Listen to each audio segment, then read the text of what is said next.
I'm really excited to bring you the podcast this week. This week, we're going to talk all about Ozempic and its sister GLP-1 agonist medications. These are the weight loss medications that everybody's talking about, and it seems like, honestly, everybody's on them.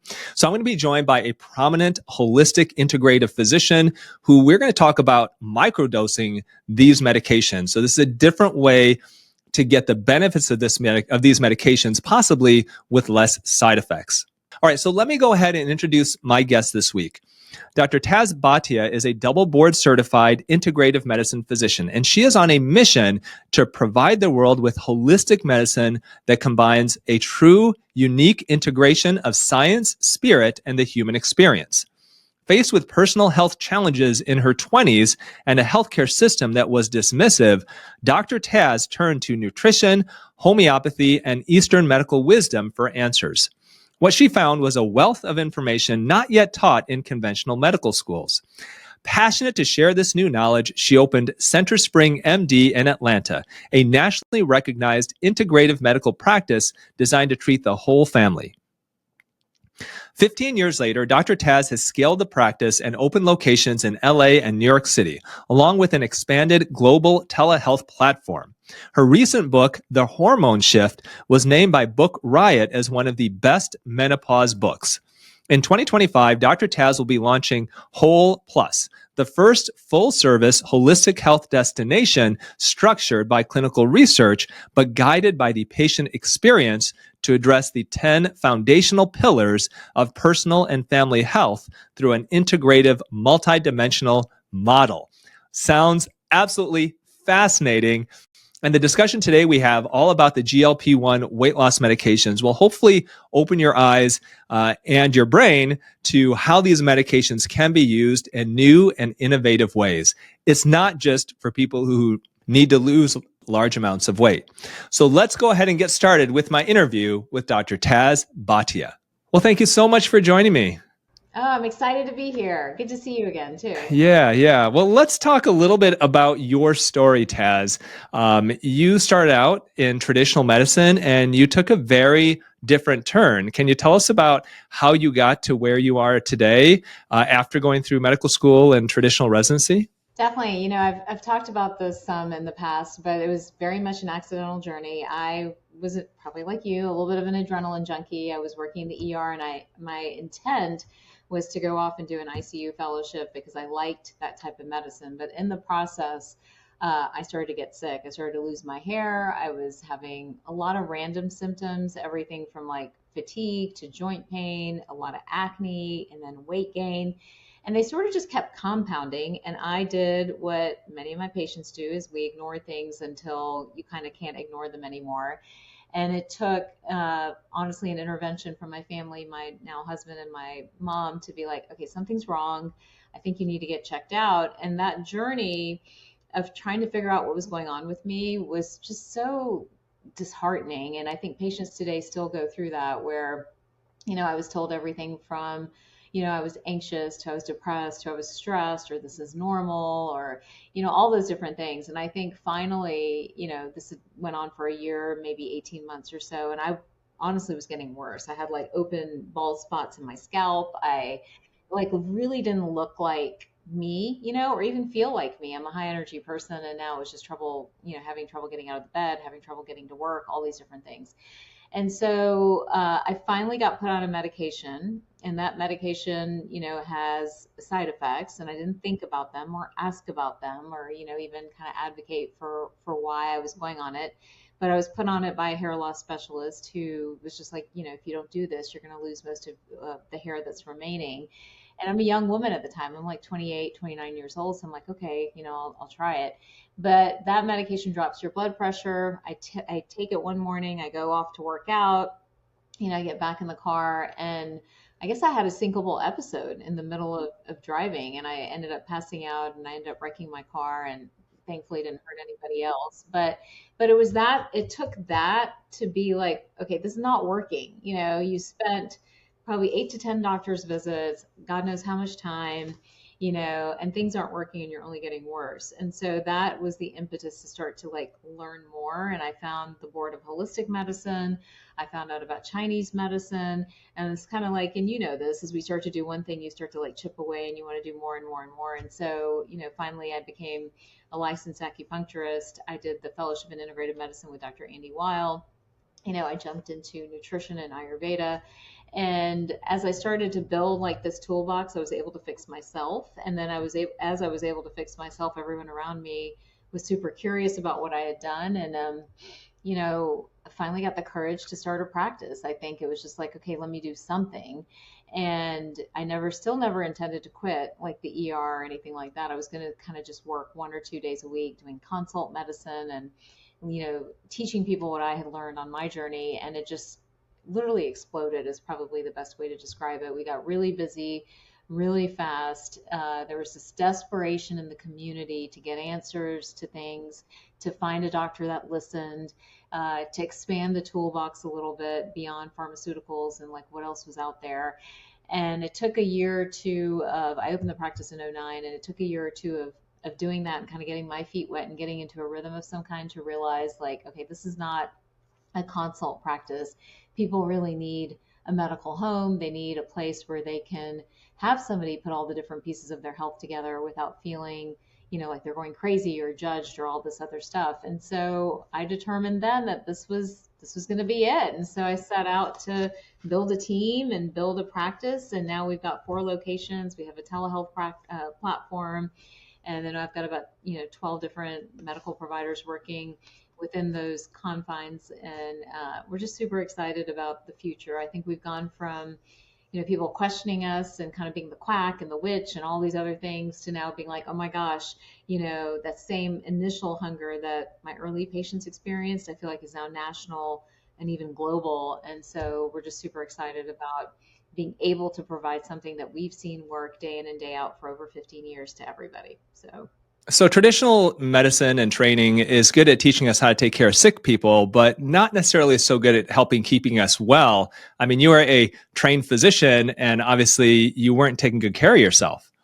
No, I mean, nobody ever taught me how to take care of myself, honestly. I was just like, I don't know. I think there was just such an emphasis on achievement, right? And powering through at any cost, and not really stopping to evaluate, sort of where you were physically. And I think, there's some improvement since my time. I think people think about their mental health, maybe some, but we're still not doing the deep dive into our overall health and really thinking about our health holistically. I don't think that's happening still. So you do have kind of an iconic, very different type of practice, Center Spring MD in the Atlanta area. You mentioned that you've got a number of different practitioners. Other than yourself as a board certified MD, what other practitioners are in your practice? Yeah, and actually we're not just in Atlanta anymore. We have an office in New York and LA as well. And I think we have 4 other MDs, so physicians, and then we have nurse practitioners. We have acupuncturists, we have massage therapists, nutritionists, health coaches. But the meat and really like the core, right, is starting like medical first and then building from there. So people really have a medical home at the end of the day. Well, you treat all types of issues that your patients may have. You are very, I guess, prolific online with your blog articles, with your videos. You've written several books, but I'd love to focus today on what is a really hot topic in healthcare, and that are the GLP-1 agonist weight loss medications. Obviously, the most famous one is Ozempic. So when did you, Dr. Taz, start prescribing these types of medications for your patients? Yeah, I think that, look, a complaint that we get in practice day in and day out is weight and weight gain. And I think secondarily, as a provider team, something that we see over and over again is issues with metabolic health, right? And we can define all of that with like high cholesterol, high triglycerides, high insulin levels, there's so many different ways to define that. So, that's something we were wrestling with in practice anyways, and really taking a holistic approach to all of that. I think when these medications first came on the scene a few years ago, I think to be 100% honest, I met it with a lot of skepticism because there's so many medications that promise to work and do work, but the work is, or the fix is very temporary, or it comes with a lot of side effects or things like that. So I wasn't a fan, and then as the medications evolved a little bit and I started to see how, patients would, to be quite frank, get them elsewhere and then actually get some results, then I was like, okay, I might need to like look into this a little bit more.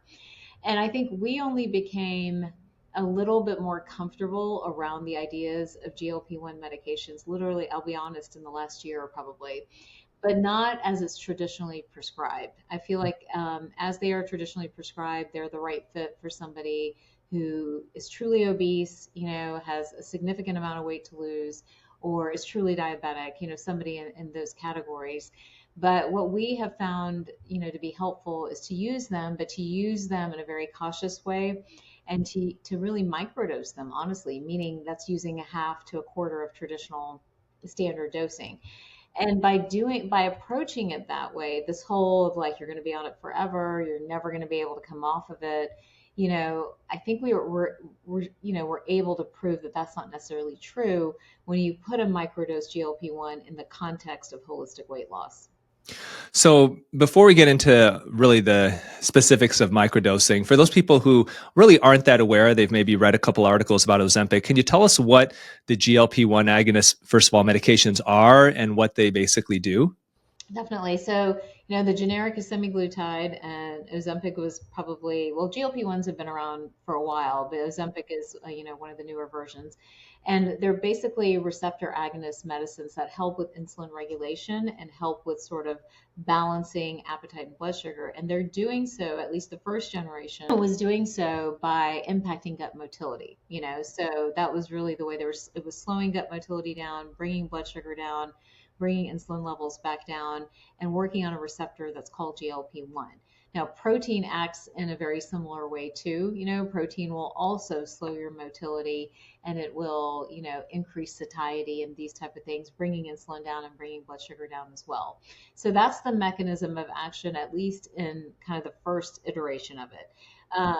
As the medications have evolved a little bit and Wegovy came on the scene, which is another one, semaglutide, Ozempic, then we've got tirzepatide, Mounjaro, I can never say it, Mounjaro. I'm almost like Mounjaro, Mounjaro, and Wegovy.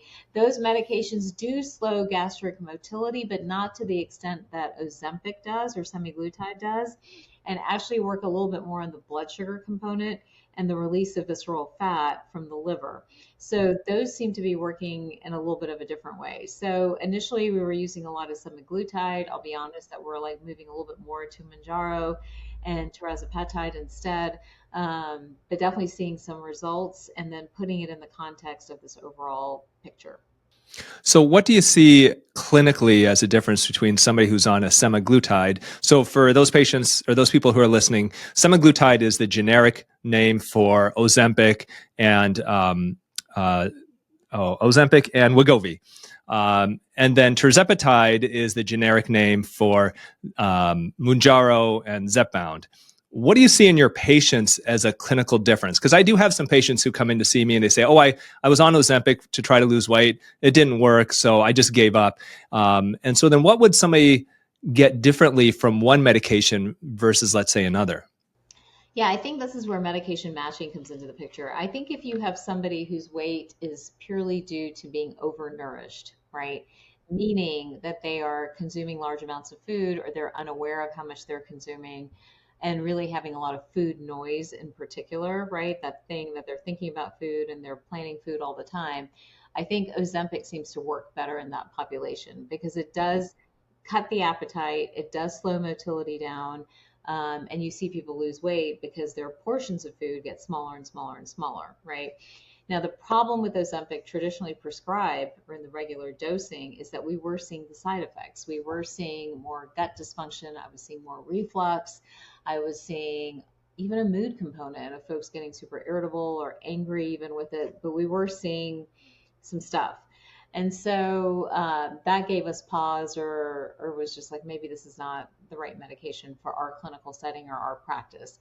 Now, when we started using it in a microdose form, that side effect was less. But to answer your question, with Mounjaro or Zepbound, the difference is for the population that wasn't necessarily, eating too much, right? Or eating super large portions or things like that, but was locked into a metabolic pattern of high blood sugar or high insulin. It seems to work better. And in particular, for the folks going into perimenopause and menopause, where as that FSH is going up, going kind of beyond 50 or so, and those estrogen levels are coming back down, that hormone pattern was locking them into an insulin resistance pattern. And a lot of those women were not eating too much. They were actually eating too little, right? But they were still having blood sugar issues and metabolic issues that were causing belly fat and visceral fat and weight gain. So for that population, we feel like the Mounjaro is working much better. So that's some of the sorting and the shifting that needs to be done when you're deciding what medication to put, what particular patient on. Are you using any of the other GLP-1s other than those two, which are the most popular today? Those are the main two that we're using. I mean, I know there's some newer ones like Exidine, I believe, is on the market now, and I don't think we as a group have used that excessively. I think we're using semaglutide, and Ozempic and Wegovy, or Zepbound and Mounjaro. Those are the ones that we're using the most frequently. So what are your thoughts on whether you get the brand name or compounded version of these medications? Is this something that can limit patients? Can they get some of this covered by insurance, yet still have, let's say, an ultra dose, maybe not stick to the traditional dosing schedule? Or if you get it, let's say, via your insurance and you have the actual name brand, let's say Zepbound or Mounjaro, do you have to take them that full dose? Yeah, I mean, what we have experienced, first of all, getting someone approved when they have metabolic dysfunction for Mounjaro or Wegovy or any of these is very difficult. They're usually getting approved if their BMI is significantly high and their metabolic markers are off. So getting the insurance approval can be a little bit tricky. If it is approved by insurance, it's still sometimes expensive. It's not necessarily, 100% covered all the time. So that's tricky depending on the plan you have. But the formulations it's difficult to microdose when you're getting the insurance or the conventional dosing because it's coming in preset pens or things like that. So you can't alter it. So most of ours is going to compounding and going to compounding and price comparing. Sometimes compounding is actually cheaper than folks having to get it through their insurance at a standard dose, so it's interesting to see some of the variation there. So what we've been doing more of is compounding the smaller doses, sending it off. We're getting results with that. Patients that are not a candidate for that, of course, we're going to, go the conventional route and send it to the pharmacy. But we like compounding. We like having control over the dose. We like being able to manipulate the dose. We like being able to wean, right? So a wean might look like if 0.1 milligrams is the compounded dose versus 0.2, which is a standard dose. After we get the results we want over a period of time, we may ask you to drop to 0.05, which is the baby dose, but still not getting the rebound and all these other things people get. So we're able to manipulate and be a little bit more creative with dosing and with dosages and with the patient than what the standard doses allow us to do. And in those types of situations, I mean, are you treating patients for more than just weight loss? I did a podcast here. It was one of the most popular ones back in September with Dr. Tina Moore, where we talked about microdosing. And she was one of the early physicians, you as well, who have been on board with that and who have expressed that your patients have done well with it. But she's had some pushback from traditional physicians saying that, obviously this is not what's recommended by the actual pharmaceutical companies. With microdosing, is this something that you can do more than just help people with weight loss or with type 2 diabetes management? Have you seen other benefits from microdosing? Definitely. I mean, I think, first of all, our testing methodology probably needs to change. There's a huge population of patients that have changes in their blood sugar and their insulin resistance levels with a hormone change, a life change, different types of things, but we're not able to catch it in the actual traditional blood work, right? So I think that's where doctors and everybody start to get all like, let's square off in some camps and have a fight type situation, But I would argue, first of all, the inability of us to track and trend our patients from where they're optimal to where they shift next before they get to a full out disease state is a problem. There's this huge in between space where shifts are happening, but they're not necessarily diseases, but they're enough to make you, the patient, experience everything from belly fat, weight gain, brain fog, muscle pain, joint pain, like all this other stuff, right? Now, the beauty of our practice is it focuses with a optimization attitude first, a disease attitude second. And when you're coming into the conversation that way, then you can look at somebody like me, for example, whose A1C historically has been around 4.9, 5.1, and now shifting into menopause is going into 5.4, 5.5, which is technically not a disease state, right? But it's a shift. And the fact that that's a shift, justifies starting some of these more aggressive techniques like a microdose GLP-1. And when we've done that on our patients, what we have seen back, reported back, it's not just about weight loss. A lot of them are reporting like the weight loss is coming later at these smaller doses. But what they are reporting back is like, oh my God, all my inflammation is down. I can get my rings on. I can think more clearly. I'm sleeping better. Why?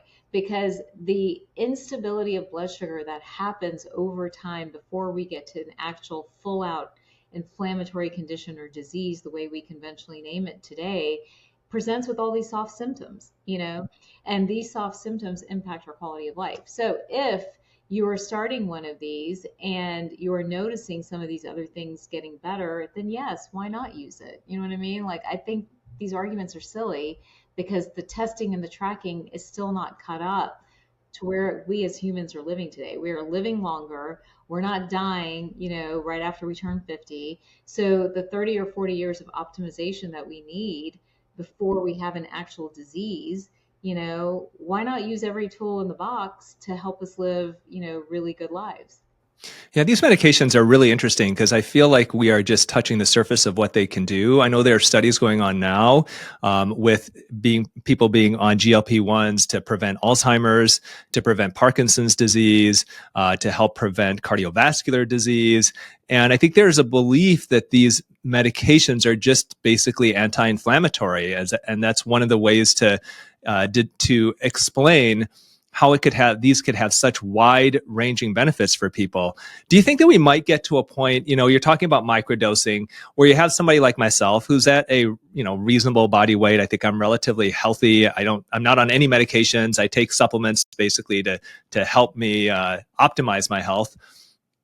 But do you think we might get to a point where people are taking microdosed GLP-1s as a way just to optimize their health, like a supplement that they would take, like a multivitamin or collagen or something like that? Or do you really feel that these are truly only necessary for disease states and for people to use for short-term benefit?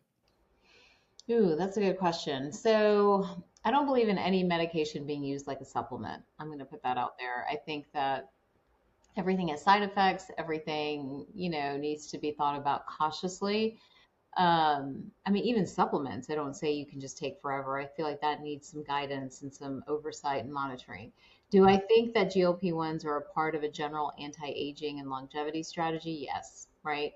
But why do I think and even to the conditions that you just mentioned, why are they working? Well, the answer is pretty clear and simple. It's a clear relationship between altered blood sugar and insulin tolerance and the relationship to inflammation, which universally shifts as our hormones shift and as our gut becomes weaker and as our liver becomes weaker. So it kind of becomes an issue for the majority of people, but based on your genetics is going to present in different ways.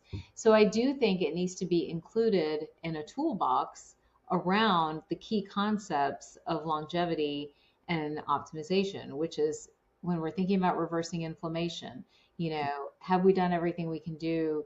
And if we haven't, does a GLP-1 fit in? When we're thinking about improving things like glucose uptake in muscles and cells and stuff like that, are we doing everything we need to do? If the answer is no, then the GLP-1 comes into the picture. I don't really love the idea of being on these medications forever. I feel like we should be able to retrain our chemistry to where we may need a little bit of help here and there, but we don't necessarily need something forever to prevent belly fat and weight gain and all these other things. So our intention with starting some of these medications at lower doses is that ultimately you could go to once a month. You would go to maybe even every 6 weeks, but it would not be something that you would do like every single week and be highly, highly dependent on it. Do you have a certain formula that you follow or that your practitioners follow when they start somebody on a microdose GLP-1? Like everybody starts at a half dose or a quarter dose or something like that? Yeah, everyone starts at about a half dose, which is about zero point 0.1, or one, depending on which formulation we're using. So everybody starts there. Some people just stay there, and then we're gradually going to every 2 weeks or gradually going to once a month for like the mildly metabolically dysfunctional patient. For the more severe ones, we'll stick to every week doing the zero point 0.1. Maybe we'll go up to zero point 0.2 if we're not seeing results. And then obviously for people that are in a more severe state, we would do a conventional dosing for them. And how long do patients stay on these medications just on average in your practice? I would say about 6 months. I would say six months or so. 6 to 9 months seems to be a good time frame, and then they kind of get to where they need to be. Yeah, it's definitely an interesting time with the GLP-1s. There was a survey actually amongst plastic surgeons that found that upwards of 40% of plastic surgeons are actually on GLP-1 medications. Interesting. Yeah, it's a really high percentage, this survey showed, and over half of plastic surgeons are prescribing GLP-1s for their patients. I myself don't prescribe in my office. I have my own feelings about it because for me, the way I look at it, plastic surgeons have traditionally go after the money. Okay, we'll just say it. Several years ago, gastric balloons are really popular. And these are balloons that patients it's a balloon that you put into your stomach that you swallow empty, and then you fill it up with saline or air or whatever. And the idea is that it takes space in your stomach. And then you basically pull out the cord essentially that led to that balloon, and that balloon sits in your stomach for a certain period of time. Obviously, from a metabolic standpoint, it just seems so invasive, and there's so many other better ways to lose weight. And some of these balloons would then actually erode through the stomach. But they marketed these towards plastic surgeons, and a lot of plastic surgeons jumped on board and did it because it was a relatively simple procedure to make money off of. Now I see plastic surgeons all over the place advertising that they are Ozempic hotspots and that they're prescribing it and they've got their own center and all of that. And for me, I don't know. I mean, I know the training I went through, and for me to learn a lot about functional medicine and integrative medicine, I've done that on my own separately, but it's been a 10 plus year process. I myself have I don't know. It really irks me when I see plastic surgeons advertise this. And I saw a plastic surgeon say, he's talking all about the GLP-1s. And he said, Ozempic, just be on it the rest of your life. You're supposed to be on this all your life. Come on over to see us and we've got it compounded. If you can't get it from elsewhere, get it from us. And it seems cheap and a money grab. Well, I mean, I think, unfortunately, I've seen it too, right? There are these weight loss clinics. I mean, I'm not seeing it from the plastic surgery side, but like I've got patients who go to weight loss clinics and literally pick up, like we're prescribing it. I'm not dispensing it in the practice, but they'll literally go somewhere, pick up like a little booklet, and they're on their little way. Or even telehealth, right? There are telehealth platforms where you can order it too. The further away we get from doing medicine the right way, the more disservice we just do to the patient at the end of the day.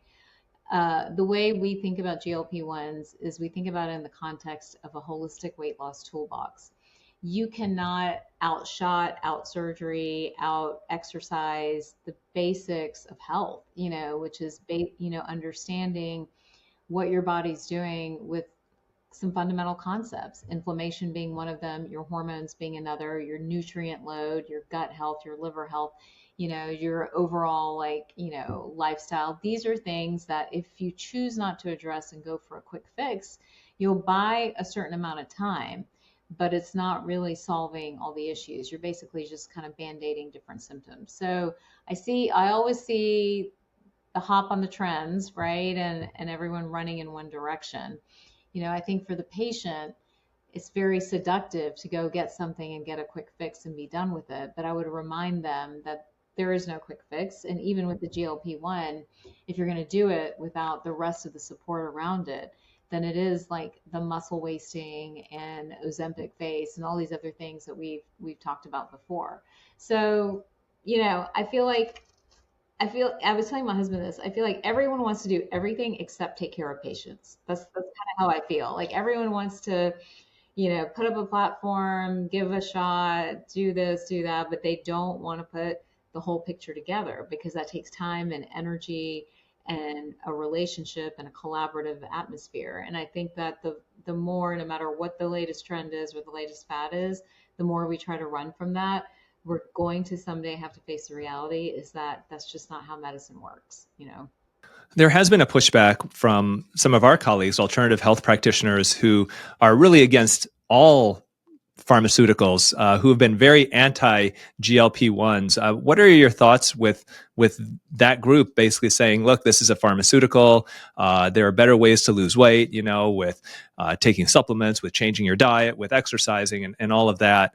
I mean, how do you feel about the community really being so against these? Because there are, I would say, I mean, my just general opinion is that maybe 40% of the alternative medicine community is against Ozempic and these medications.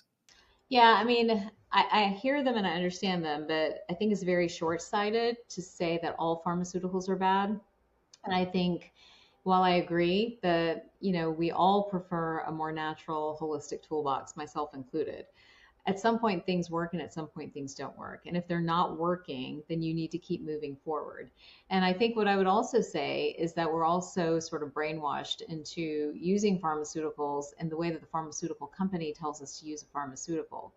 And there are many medications, not just GLP-1s, hormones, blood pressure medications, cholesterol medications, you name it, that you can microdose or you can dose in a way to minimize the side effect profile, but to still protect the patient and get the results you want. And so I think that, when we are thinking critically and we are open and we're able to expand the toolbox to include all of it, there's no reason to label pharmaceuticals as bad and natural remedies as good or vice versa. It's really that there's a time and place for all of it. And as a good provider, a good medical provider, you are able to kind of triage and recognize who needs what, right? Like if you have a patient with, ridiculously high blood pressure, they're going to need, for the short term at least, a blood pressure medication while they work on the other determinants of their health. And yes, there are supplements that can help, but supplements are a little bit slower. So if you're in an acute situation, we have to use some of this stuff that Western medicine and technology has offered us. And so I think it's kind of short-sighted on both camps to label the other camp as wrong. I think that if we really want to change outcomes and do medicine in a different way, we've got to embrace both and embrace the idea of creativity. Let go a little bit of the holy grail is the double-blinded research controlled trial, which doesn't really take into account the patient's unique chemistry and makeup, and allow medicine to be creative again. I think that's really what the issue is. We're not allowing the doctor to flex their ability to practice the art of medicine. We're treating them like robots that have to follow protocols, and now everyone's scared to do anything differently. Yeah, and I 100% agree with you. And I think that's the whole idea of integrative medicine being really the future of medicine, is combining both alternative with traditional techniques. Because if you don't use those traditional techniques, just like with the GLP-1s and some of these medications you mentioned, you're missing out on potentially really helping your patients in a major, major way. And they're going to leave you, quite honestly. Like they were going elsewhere to get GLP-1s. They would rather get it from me, but because of my hesitation and our practice hesitation for a while, they had to go elsewhere. So, you really want to be that guide and counsel to the patient and be able to be open. And so, we also need to be open just as much as the patient needs to be open and be able to move forward. Yeah, I had a patient that came to see me the other day for plastic surgery, and she was probably about 130 to 140 pounds overweight. And she said, look, I've been struggling with my weight for years. I've gone on every single diet you can think of. I've seen doctors. I'm with an alternative medicine doctor right now. And I looked at her medication list. She's on 0 medications, which is good, but she was on probably a dozen supplements. And so I said, well, how is your weight loss journey going? She said, it's not really going anywhere, but I'm working with this doctor. And I said, has anybody ever talked to you about GLP-1s, about the weight loss medications? And she said, no, my doctor said stay away from pharmaceuticals. And here's a woman who literally, yeah, I mean, and it's not like she's 20 pounds overweight. She's over 100 pounds overweight, and she's obviously unhealthy, and she's paying God knows how much for these supplements. And so I said, look, I know that you have been convinced that all pharmaceuticals are bad. I said, but really the number one thing that you need to do for your health is to get your weight at a relatively healthy place. And spending all this money on these supplements, yet not considering, any type of a GLP-1 at this moment just doesn't make sense to me. And so eventually I said, look, I think it's worth just talking with your doctor about it. She said, well, my GYN mentioned it to me at one point, but because my alternative medicine physician was not on board with it, I just haven't done it. And I think that that's one where I just said, look, really you have to think what's going to be most effective for you. And yes, the goal is to get you off of that medication eventually. But, at this point, to spend God knows how many thousands of dollars on something that's not working for you, where a doctor basically has blinders on, it just doesn't make sense to me. And so I'm hoping that she takes the advice and maybe looks at other options for her that would be more powerful for her to get her health at a good place. Very much. Yeah, I mean, I think so much work to do, right? You and I have been in this field for a while, and I still look up sometimes and I'm like, there's still so much work to do. So let's say somebody is having a hard time losing unwanted weight. What would you recommend? Let's say they're not in where Center Spring MD is. So you said you're in Atlanta, New York, and LA? Yep. And then we have a digital platform as well. So would that be an easy way for them to try to contact somebody who can help them? Or do you have any other suggestions for somebody who's looking for help from a, more of a integrative type of a way to help them lose weight? Yeah, I mean, we definitely have, we have a whole team that's happy to help. You can go to centerspringmd.com and, those are all our clinic services and a sense of, of what's going on there. I think that if you want somebody, here's the challenge though. I mean, I can plug our integrative and functional medicine community, but I think at the end of the day, it's not even someone integrative or functional. I think it's somebody collaborative. If you have a collaborative partner and can start to engage in some of these conversations, and even if that partner, that provider is willing to kind of like think out of the box a little bit, then I think that's the place to begin. I will tell you from my vantage point, a holistic path to losing weight has to begin first with your gut and getting the gut healthy, has to then move on to kind of looking at nutrient load. And, we don't need to get into all the different types of people, but there are people that are undernourished and under muscled. There are people that are overnourished, so there are these different types of folks. So I think it always begins with gut and diet and nutrient loading first. And then from there, kind of fashioning a plan that works for you. I think that if you have a significant amount of weight to lose, then over exercising actually hurts you and can trigger pain and inflammation and injury and all that other stuff. And that's where kind of pairing a GLP-1 with the right diet, with nutrient loading, with good gut work is your strategy. If you don't have a significant amount of weight to lose and you're sort of in this metabolic gray zone, so to speak, well, that's where you may want to move on to from gut and diet and all that stuff to looking at liver and hormones and things like that and working on that, then thinking about one of these medications.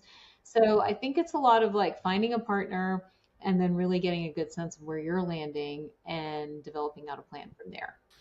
So you've got a new platform that's going to be launching. Now, by the time this podcast hits, the platform will have launched, and it's called Whole Plus, HOL Plus. Tell us about it, because this is a really exciting place that people can go, place meaning a place online that people can go to really help enhance their health in a true integrative, holistic fashion. Yeah, I mean, we're super excited about it. We've been working on it for a while. So this is really a representation of what I've spent a lot of time on over the last 15 years. And finally kind of got the inspiration that it all needed to come together. And so the platform is wholeplus.co. And what we're doing on this is sort of bringing together all of our collective experience, about 50,000 patients that we've seen over the last 15 years, bringing that experience into an educational platform for the patients where they can start to do some assessments on themselves, get a sense of where they are through this methodology that we've established. They can be a part of a community and ask questions and get some coaching, and there's a way for them to do that. They can look at a brand new show that we're launching that's also going to help in sort of this educational journey of taking ownership of your health. Our motto is like live whole plus. It's really where we're bringing the science and the spirit together.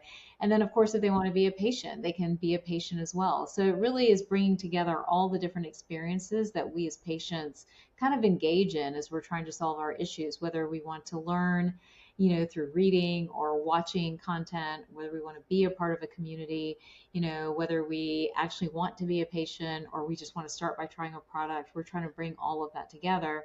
And then the next phase of this will be expanding our community and bringing other providers and practices on board as well. So for people who are curious, they haven't really gotten into functional or integrative medicine, holistic medicine, but they're looking at dipping their toe in the water, getting some information. This would be a great place for them to start. Great place to start. And lots of assessments that they can do right there online, free of cost. Sounds good. Well, thank you so much for joining me today. This is great, Dr. Taz. So Dr. Taz, you can find her at drtaz.com. She's also got the wholeplus.co, HOL plus PLUS.co, not .com, .co. I made that mistake this morning as I was doing some research. Take a peek at that because that's going to be a really exciting platform for people of all different types to take a look to help to improve your health from a true holistic standpoint. What's next for you? As far as you said, you've got this YouTube show, you've got that you're going to be adding on to that? Yeah, I mean, we've got a lot going on. We're really focused on this launch right now and getting this platform up and running. And then I'll be expanding my show, which is also called Whole Plus, by the way, and really working on that. We've got some super exciting guests. So putting some energy behind there, and then we're growing and scaling our centers. So all of that is in the works. So check out wholeplus.co and also check out her Whole Plus podcast as well, which is a great podcast. I was a guest on it a couple of years ago. So thank you so much for having me. Yeah. Well, thank you so much, everybody, for listening. Thank you so much for joining me today, Taz. This was great. Appreciate it.